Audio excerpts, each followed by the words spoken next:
So without the cross, there is no resurrection Sunday. Jadi tanpa salib maka tidak ada kebangkitan di hari Minggu. Without Good Friday, there is no Easter Sunday. Tanpa hari Jumat Agung maka tidak akan ada hari Paskah di Minggu. That because of the cross, that we can celebrate Jesus' resurrection today. Tapi karena salib yang sudah Tuhan berikan maka kita bisa merayakan itu hari ini. So death is a reality that we must all face one day. Di mana as humans. kematian merupakan salah satu realita yang akan kita hadapi suatu saat nanti. A number of years ago, my grandfather passed away, Jadi beberapa tahun yang lalu kakek saya meninggal and I was upset, obviously. dan saya sangat sedih saat itu. But I wasn't surprised that it happened. Tapi saya nggak terkejut kalau itu terjadi. He'd been unwell for quite a while and was in his late 80s. Ya, saat itu dia telah sakit untuk beberapa waktu dan juga berada di umur 80-an. But soon after that, I heard that one of my friends that I went to primary school with also passed away Tapi setelah beberapa saat itu teman saya yang waktu saya SD meninggal at the age of just 19. di saat umur 19 tahun. I was shocked. I was upset. Saya terkejut, saya sedih. You see, generally we accept that people as they get older are going to pass away. Ya, secara umum mungkin kita berpikir ketika orang beranjak tua, mereka pasti ada akhirnya ada meninggal. But we're so shocked and broken when we hear of the death of a young person. Tapi terkadang kita sangat marah dan sedih dan terkejut ketika orang muda meninggal. It's a reality that we're so often faced with. Dan itu adalah realita yang harus kita hadapi. But why is there death in the first place? Tapi kenapa ada kematian? You see, in God's original creation, there was no death. Di dalam ciptaan awal Tuhan tidak ada kematian. We can see in the story of Genesis through the fall of humanity into sin Kita that bisa death entered creation. Kita bisa lihat dalam kitab Kejadian ketika manusia jatuh ke dalam dosa, saat itulah ada kematian. It became a reality for all of us humans. Dan kematian itu menjadi realita kita manusia. Because of our decision to live apart from God, to not follow the way that He calls us to live. Karena keputusan kita tidak mengikuti Dia, itulah yang terjadi. And we chose to not live in the way He designed us to. Kita memutuskan untuk tidak hidup sesuai dengan apa yang Tuhan mau. Because we think we know better. Karena kita berpikir kalau kita mengerti lebih lagi. We separated ourselves from our Creator. Kita memisahkan diri kita dari pencipta kita. And as a result of that, death entered into creation and is a reality for all of us. Karena kita memisahkan diri kita, maka itulah kematian terjadi. When we think of death, it appears so final, the end of everything. Ketika ada kematian itu rasanya sudah akhir dari segalanya. What hope is there? Di mana tidak ada harapan lagi di saat itu. The end of dreams, the end of joy, Akhir dari mimpi, akhir dari sukacita, so often comes in very unpleasant ways. terkadang datang dengan cara yang tidak mengenakan. The end of life. Akhir dari hidup. Yet despite our disobedience, Tetapi di luar dari ketidaktaatan kita, despite our choice di luar dari pilihan kita to choose and to think that we knew better than God untuk memutuskan kalau kita tahu lebih banyak dibandingkan Tuhan, and to turn our back on Him, walaupun kita tetap berpaling daripada Tuhan, He still loves us. Dia tetap mengasihi kita. That's good news, hey? Itulah kabar baiknya. About 2,000 years ago, Jesus won victory over death. Ya, 2000 tahun yang lalu Yesus telah memenangkan pertandingan dari kematian dan dosa. Easter Sunday, the day that we again fix our eyes and focus on the resurrection, the miracle of the resurrection. Minggu Paskah di mana kita fokus kepada kebangkitan dan kuasanya. When Jesus walked out of the tomb, Ketika Yesus keluar dari kubur itu, coming from death back to life. keluar dari kematian kepada hidup. So this morning we're going to read from the account in the Gospel of Luke in chapter 24. Mari kita baca dari Injil Lukas 24. So you may open your Bibles if you have them. Mari kita baca Alkitab kita. We're going to start in verse 1.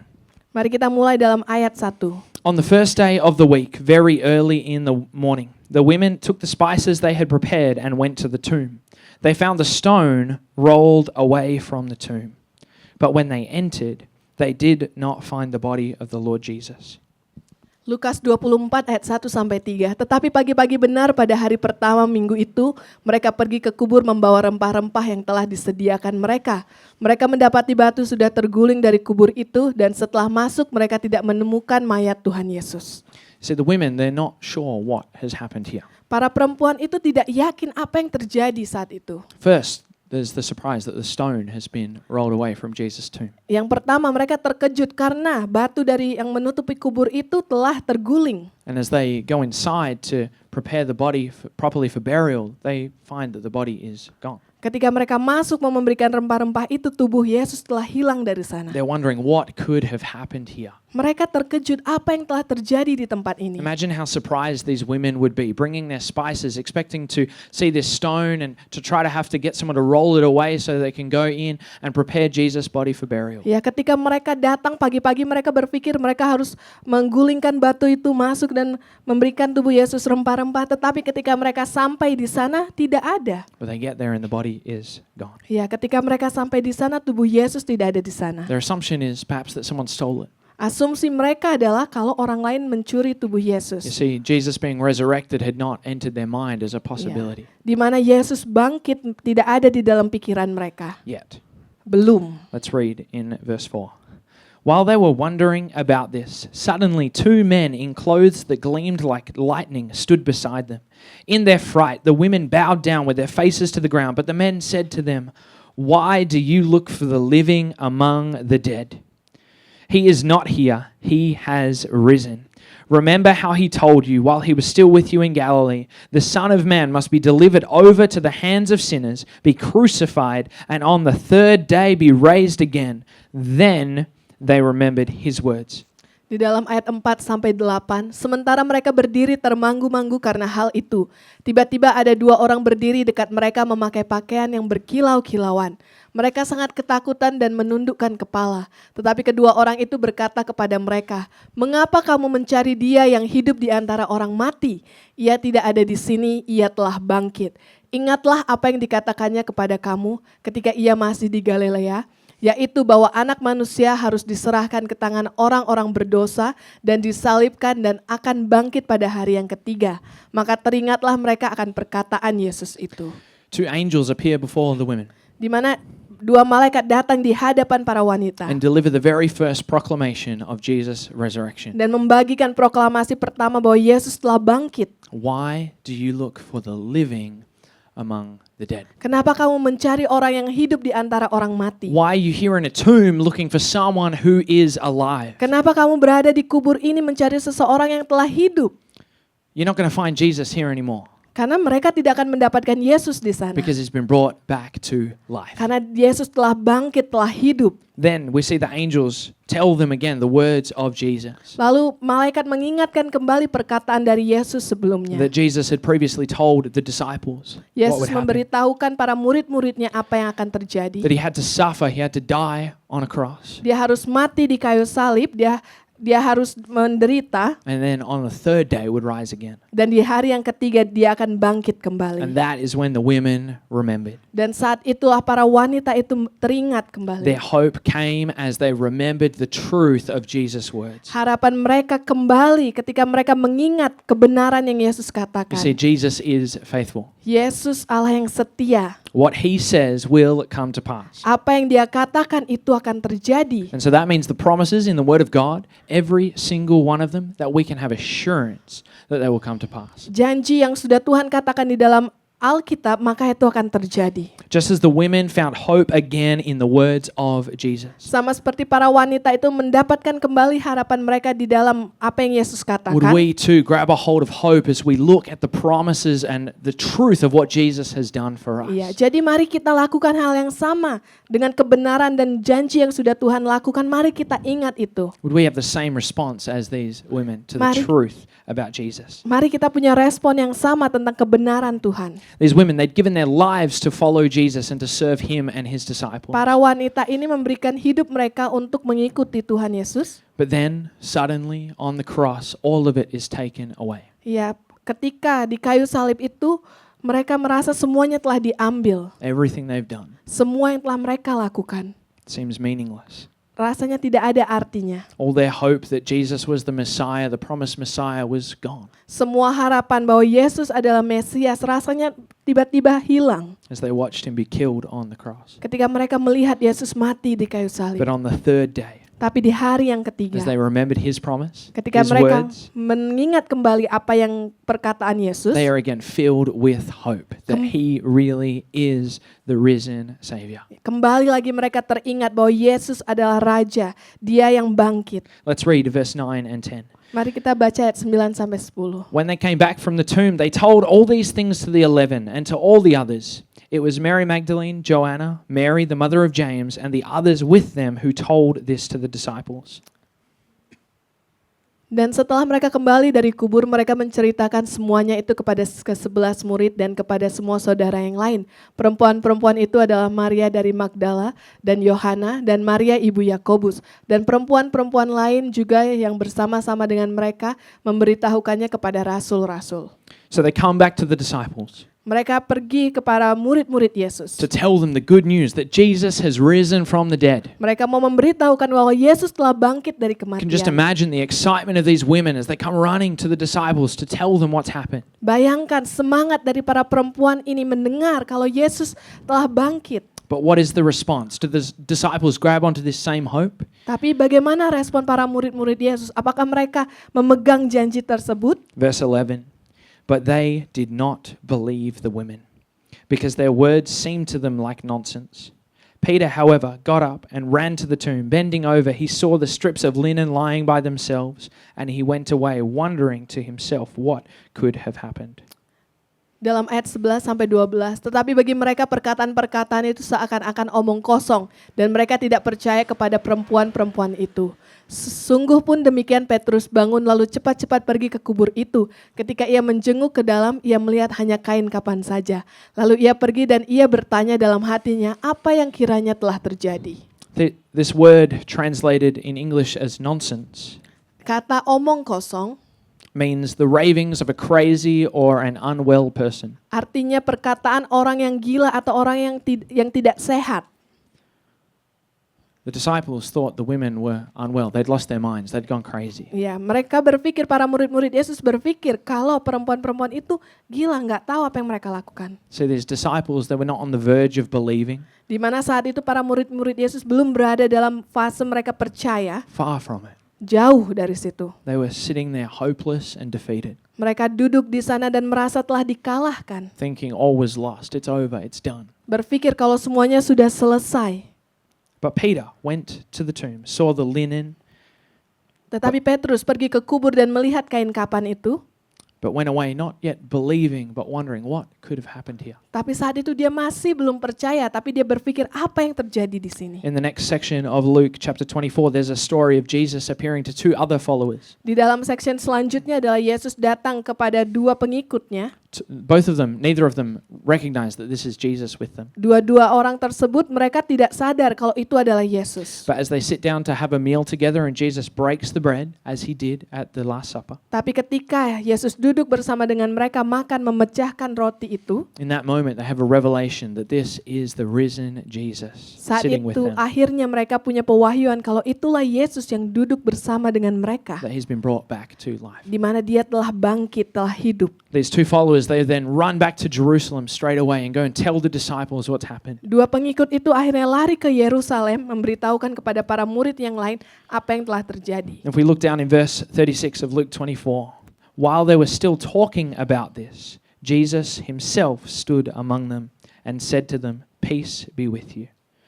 They were startled and frightened, thinking they saw a ghost. He said to them, "Why are you troubled? And why do doubts rise in your minds? Look at my hands and my feet. It is I myself. Touch me and see. A ghost does not have flesh and bones, as you see I have." Dalam ayat 36 sampai 39, dan sementara mereka bercakap-cakap tentang hal-hal itu, Yesus tiba-tiba berdiri di tengah-tengah mereka dan berkata kepada mereka, "Damai sejahtera bagi kamu." Mereka terkejut dan takut dan menyangka bahwa mereka melihat hantu. Akan tetapi ia berkata kepada mereka, "Mengapa kamu terkejut dan apa sebabnya timbul keraguan-raguan di dalam hati kamu? Lihatlah tanganku dan kakiku. Aku sendirilah ini, rabalah aku dan lihatlah, karena hantu tidak ada daging dan tulangnya, seperti yang kamu lihat ada padaku." Gotta love Jesus' grace for his disciples. Ya, Yesus kasihnya besar kepada para muridnya. You would have thought they would recognize him. Yesus pikir mereka bakal tahu, sadar kalau itu adalah Yesus. Let's read on in verse 45. Then he, Jesus, opened their minds so they could understand the scriptures. He told them, "This is what is written. The Messiah will suffer and rise from the dead on the third day, and repentance for the forgiveness of sins will be preached in his name to all nations, beginning at Jerusalem." Dalam ayat 45 sampai 47, lalu ia membukakan pikiran mereka sehingga mereka mengerti kitab suci. Katanya kepada mereka, ada tertulis demikian, Mesias harus menderita dan bangkit dari antara orang mati pada hari yang ketiga. Dan lagi dalam namanya berita tentang pertobatan dan pengampunan, dosa harus disampaikan kepada segala bangsa mulai dari Yerusalem. We see finally the disciples are filled with this same hope that the women had earlier that morning. Akhirnya para murid-murid Yesus dipenuhi dengan harapan yang sama yang dimiliki para perempuan itu. That Jesus has opened their eyes and their minds to see that it is really him who has been raised from the dead. Yesus membukakan mata mereka untuk melihat, memberikan mereka pewahyuan kalau Yesus telah dibangkitkan dari kematian. Their eyes are open to the truth of what Jesus has done. Mata mereka telah terbuka tentang kebenaran apa yang Yesus lakukan. When I was in kindy, around 5 years old, Ketika Pastor Fraser umur 5 tahun ketika ada di TK, I was a naughty boy. Pastor Fraser agak nakal saat itu. Still naughty. Maybe a little bit, sometimes. You see, I would never focus in class. Saat itu saya nggak pernah fokus di kelas. I was always distracted. I didn't listen to the teacher. Saya terus terganggu, saya sangat mudah terganggu, nggak mendengarkan omongan guru, I never read the books that I was told to. nggak pernah membaca buku yang harus saya baca. And I don't know how many times the teacher would have called my parents and said, "What's going on here?" Yes, saya nggak tahu berapa kali orang tua saya ditelepon sama gurunya, kenapa ini, ada apa di sini? And then one time our doctor suggested that I should be taken and have an eye test. Iya, jadi akhirnya dokter menyarankan untuk Pastor Fraser dicek matanya. And turns out I had a sight problem. Dan ternyata saya mempunyai masalah dengan penglihatan saya. I'm pretty useless if I take my Iya, glasses kalau off. I can't see tanpa much at all. kacamata saya tidak bisa melihat. And so I specifically remember when I went home from school that first day after using glasses. Saya ingat sekali setelah saya pakai kacamata hari itu pulang sekolah, I went home and told my dad, "I can really see now. saya bilang sama bapak saya bisa melihat sekarang. I can read what the teacher writes on the board. Saya bisa baca apa yang guru tuliskan di papan tulis. I can see what we're meant to be doing. Saya tahu saya bisa melihat apa yang harus kita lakukan. I can read the books that I'm meant to read." Saya bisa membaca buku yang harus saya baca. And so it turns out I wasn't really a naughty boy. I just couldn't see what was going on. Ternyata Pastor Fraser nggak terlalu nakal, hanya karena dia nggak bisa ngelihat saat itu. You see, the disciples, they did not know that they could not see until Jesus opened their eyes. Para and their murid-murid Yesus, mereka tidak bisa melihat, mereka tidak sadar karena saat itu Yesus belum membukakan mata mereka. minds. You see, Jesus, he opened their eyes, he opened their minds to see the truth of Scripture. Yesus membukakan mata mereka, pikiran mereka kepada kebenaran firman And Tuhan. we see that as they see the truth of the resurrection, everything changes for them. Ketika mereka sadar kebenaran tentang kebangkitan Yesus, semuanya berubah. We see through the book of Acts that there is a total change in the way that these men live. Kita bisa lihat dalam kitab Kisah Para Rasul ada perubahan di dalam kehidupan para murid-muridnya. Just as similarly, my behavior changed as I was able to see in class. Sama seperti perilaku Pastor Fraser sebelumnya ketika akhirnya dia bisa melihat itu berubah. You see, the Apostle Paul, a later follower of Jesus, writes in 1 Corinthians about the resurrection. Rasul Paulus menuliskan dalam kitab 1 Korintus tentang kuasa kebangkitan, Talks about the importance of what Jesus has done through the resurrection. berbicara tentang pentingnya apa arti dari kebangkitan itu. We're going to read 1 Corinthians chapter 15, verse 13 and 14 to begin. If there is no resurrection of the dead, then not even Christ has been raised. And if Christ has not been raised, our preaching is useless, and so is your faith. 1 Korintus 15 ayat 13 sampai 14. Kalau tidak ada kebangkitan orang mati, maka Kristus juga tidak dibangkitkan. Tetapi andai kata Kristus tidak dibangkitkan, maka sia-sialah pemberitaan kami dan sia-sialah juga kepercayaan kamu. If Jesus did not rise from the dead, if he was not brought back to life, Kalau Yesus tidak dibangkitkan, every claim of the Christian faith falls down powerless. semua klaim dari kekristenan maka sia-sia. It means nothing. It's worthless. Tidak ada artinya. Our faith, worthless. Iman kita sia-sialah. Gathering as a church, worthless. berkumpul sebagai gereja sia-sialah. It all hangs on the resurrection. Tapi semua berdasarkan pada kebangkitan itu. Verse 20. But Christ has indeed been raised from the dead, the first fruits of those who have fallen asleep. For since death came through a man, the resurrection of the dead comes also through a man. For as in Adam all die, so in Christ all will be made alive. Dalam ayat 20 sampai 22, tetapi yang benar ialah bahwa Kristus telah dibangkitkan dari antara orang mati sebagai yang sulung dari orang-orang yang telah meninggal. Sebab sama seperti maut datang karena satu orang manusia, demikian juga kebangkitan orang mati datang karena satu orang manusia. Karena sama seperti semua orang mati dalam persekutuan dengan Adam, demikian pula semua orang akan dihidupkan kembali dalam persekutuan dengan Kristus. You see, if Christ has not been raised, our faith is meaningless. Kalau Kristus tidak dibangkitkan, maka iman kita sia-sialah. But the truth is that Christ has been raised. Tapi kebenarannya adalah Kristus telah As dibangkitkan. the first fruits, meaning the first sign of what is to come. Buat kesulungan orang sulung artinya apa yang tanda yang sudah pertama kali The dilakukan. first sign of eternal life. Suatu tanda dalam hidup yang abadi. The first sign of being brought back to life. Suatu tanda yang sudah dibangkitkan hidup kembali. Paul writes that just as through Adam, all of humanity became subject to death, Paulus katakan karena Adam manusia jatuh ke dalam dosa dan mati, now through Jesus, all humanity that turns to him can find new life. dan sekarang melalui Yesus yang menjadi manusia, kita bisa dibangkitkan kembali. Other ways of life, other religions, they have great moral teachings. Segala agama yang lain mungkin mempunyai aturan moral yang baik. Ideas of eternal paradise, Ide tentang kekekalan, a collection of scriptures to follow and to Dan- read. koleksi juga ayat kitab yang harus dibaca.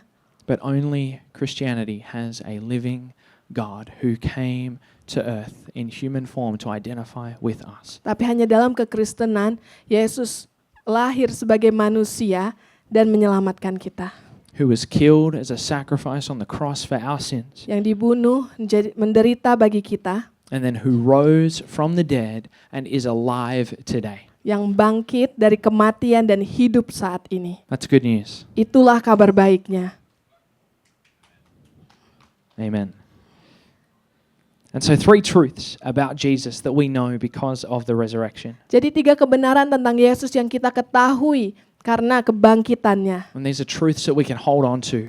Di mana They can- kebenaran ini bisa kita pegang, That can fill us with hope yang bisa memenuhi kita dengan harapan no matter what happens. apapun yang terjadi. The first one is, of course, that Jesus is alive. Yang pertama adalah Yesus bangkit, Yesus hidup. He did not stay dead but rose again. Dia tidak diam dan mati, tapi dia telah bangkit. The only man to be risen from the dead and then never to die again. Satu-satunya manusia yang bangkit dari kematian dan tidak pernah mati lagi. Not a made-up legend to make us feel good, Bukan legenda yang membuat kita merasa bagus saja. but he is alive, and because of that, we too can be brought to life. Tapi karena dia hidup, maka kita akan dibangkitkan. Because of that, we can have hope beyond the grave. Karena apa yang telah dia lakukan, kita punya harapan yang melebihi dari kematian. Because of that, death to our physical bodies is not the end. Di mana kematian dari tubuh kita bukanlah akhirnya. You see, the angels asked the women at the tomb, "Why do you look for one who is alive in the grave?" Para malaikat itu bertanya kepada para perempuan di sana, kenapa kamu mencari orang yang hidup di antara orang mati? And I wonder if those angels would sometimes ask us the same question. Mungkin para malaikat itu bertanya kepada kita pertanyaan yang sama. Why do we look for our Savior in dead religious practice? Kenapa kita mencari penyelamat kita di dalam aturan atau religious practice? Why do we look for Jesus in our own human effort? Kenapa kita mencari Yesus dalam kekuatan kita sendiri? Why do we look for salvation in our own good deeds? Kenapa kita mencari keselamatan kita kepada perbuatan baik kita saja? You see, salvation only comes through what Jesus has done for us. Karena keselamatan itu datang karena apa yang sudah Yesus lakukan buat hidup kita. He's alive, Dia hidup. and only in Him can we find life. Hanya melalui dia kita bisa mendapatkan hidup kita. So as we trust in our Savior, as we trust in Jesus, Ketika kita percaya kepada penyelamat kita, Yesus that Kristus, is where we find life. disitulah kita mendapatkan kehidupan. Why do you look for the living among the dead? Kenapa kita mencari orang yang hidup di antara orang mati? He's not in the tomb, He is with us. Dia tidak berada di kubur, tapi dia bersama dengan kita. The second is that Jesus is victorious over sin and death. Yang kedua adalah Yesus telah memenangkan dari antara mati dan dosa kita. I heard this analogy as I was preparing for this morning. Saya mendengarkan analogi ini ketika saya mempersiapkan khotbah ini. That on Good Friday, a transaction occurs. Di mana di dalam Jumat Agung ada sebuah transaksi yang terjadi. When Jesus took our sin as a perfect sacrifice, Ketika Yesus mengambil dosa kita sebagai korban yang sempurna, something that we could never do. sesuatu yang nggak bisa kita lakukan sendiri. And then so the resurrection is like the receipt to say that this has been paid for. Dan kebangkitan seperti nota atau seperti tanda kalau ini yang sudah Tuhan Yesus lakukan. That tells us Jesus really did it. Yang mengatakan ini loh yang sudah Yesus lakukan. You see, the work on the cross is proven only in the resurrection. Dari mana pekerjaan yang Tuhan lakukan sudah terbukti dari nota dari kebangkitan itu. If Jesus stayed dead, he's just like any other man. Karena kalau Yesus tetap mati maka dia sama saja. But he didn't stay dead. Tapi dia nggak tetap mati. See, he has victory over sin and death. Dia mempunyai kemenangan dari dosa dan kematian. And so when thoughts come that we are stuck in our sin, Kalau pemikiran datang, kalau kita hanya berada dalam dosa kita saja. when thoughts come that I'm not good enough for God, Kalau pikiran kita datang dan berkata kita nggak cukup untuk Tuhan. when thoughts come that I'm hopeless and have no purpose or future, Kalau pikiran itu datang, kalau kita nggak punya masa depan dan then harapan. we can grab the receipt, Kita bisa pegang nota itu, kita the bisa pegang tanda itu. truth of the resurrection, Kebenaran dari and kebangkitan. say, here, this is what my Savior has done for me. Dan bisa katakan ini yang sudah Yesus lakukan buat saya. That we don't wave around our good works or what we think we've done, but we wave around the truth of the resurrection and say, this is what Jesus has done. Ya, kita nggak cuma katakan pekerjaan yang baik yang kita lakukan, tapi kita mengatakan kebenaran bahwa Yesus telah mati buat kita. As the verse that we read in 1 Corinthians says, that in Christ we too are made alive. Di dalam 1 Korintus tadi dikatakan di dalam Kristus kita juga telah dibangkitkan. And so as we repent, as we turn towards Jesus, that we too can live in victory over sin and death. Ketika kita mengakui dosa kita, kita bisa hidup dalam kuasa kebangkitan itu. And we can have assurance of eternal life with our Savior. Dan kita bisa punya keyakinan dengan hidup bersama penyelamat kita. When doubt or temptation or negative thoughts come, Ketika keraguan-raguan itu datang, pemikiran negatif itu that we can datang. show the receipt of what Jesus has done and say, He is risen for me. Di mana kita bisa serahkan nota itu dan tanda itu dan katakan dia telah bangkit bagiku. It's already been paid for. Semuanya telah dibayarkan. And so Jesus is victorious over sin and death. Yesus telah menang dari antara kematian dan dosa itu. Thirdly, Jesus has power. Yang ketiga, Yesus punya kuasa.